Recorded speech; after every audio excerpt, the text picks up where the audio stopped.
તો આ તરફ ગાંધીનગરના પેથાપુરમાં મેગા ડિમોલેશન હાથ ધરાયું છે। સાબરમતી નદી કાંઠાના વિસ્તારમાં ડિમોલેશન કરવામાં આવ્યું છે, જેમાં જીઈબી, ચરેડી સહિત વિસ્તારોમાં દબાણો દૂર કરવામાં આવ્યા।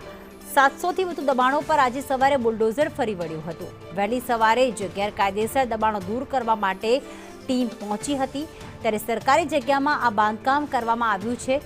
500થી વધુ પોલીસ કર્મીઓનો બંદોબસ્ત પણ ગોઠવવામાં આવ્યો છે।